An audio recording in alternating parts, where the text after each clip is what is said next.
Olá, amados irmãos e irmãs, bem-vindos a mais um conteúdo inspirador aqui no canal Cristão Sem Migué. Hoje, exploraremos a importância da mente na vida cristã.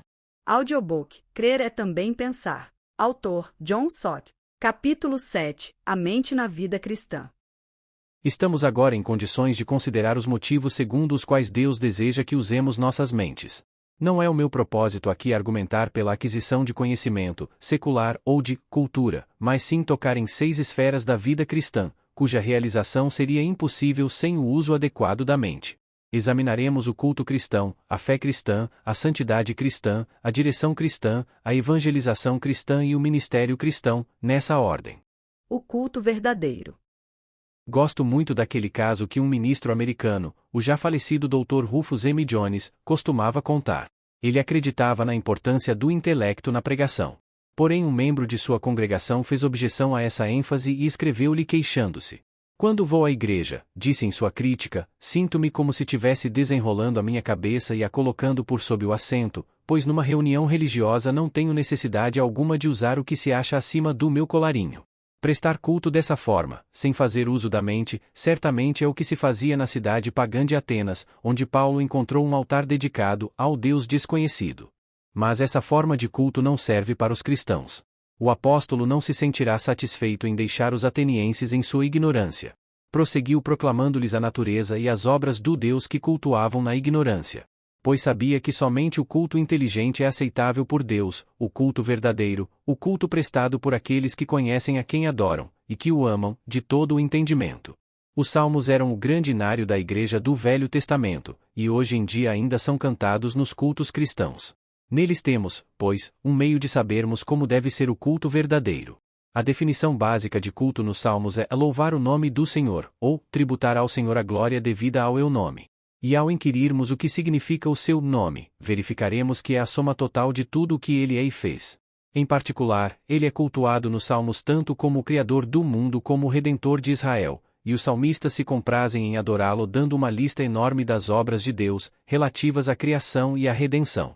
O Salmo 104, por exemplo, expressa a incontável maravilha da sabedoria de Deus em suas múltiplas obras no céu e na terra, na vida animal e vegetal, entre as aves, os mamíferos e os seres sem conta, existentes em abundância nos mares e grandes oceanos. O Salmo 105, por outro lado, exalta um outro aspecto das obras maravilhosas de Deus, a saber, o tratamento especial que dedicou ao povo da sua aliança. Narra a história dos séculos, as promessas de Deus a Abraão, Isaque e Jacó, sua providência para com José do Egito, tirando-o da prisão para a honrosa posição de grande senhor, seus atos poderosos feitos através de Moisés e Arão, enviando as pragas e libertando o povo, sua provisão àquela gente no deserto e o seu poder que fez com que herdassem a terra prometida. O Salmo 106 repete em grande parte a mesma história, mas enfoca desta vez a paciência de Deus com o seu povo, que vivia se esquecendo de suas obras, desobedecendo suas promessas e se rebelando contra seus mandamentos.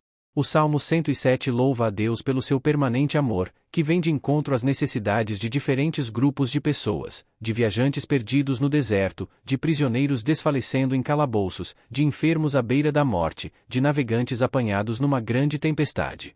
Todos estes, na sua angústia clamaram ao Senhor e ele os livrou das suas tribulações.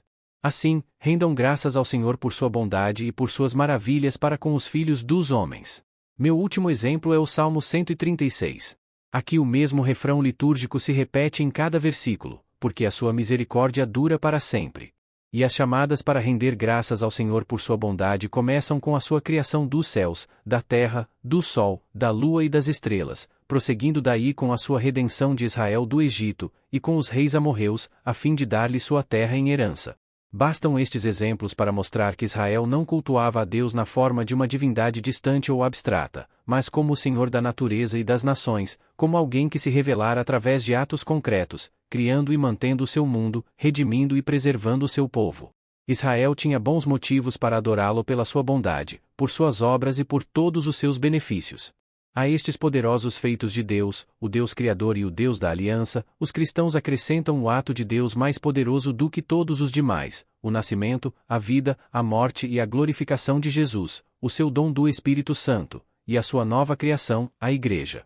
Esta é a história do Novo Testamento, e é por isso que tantos textos do Velho como do Novo Testamento, juntos, com uma exposição bíblica, constituem hoje uma parte indispensável do culto cristão.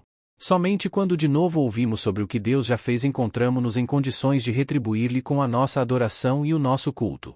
É também por este motivo que a leitura e a meditação da Bíblia são uma parte muito importante na devoção pessoal do cristão.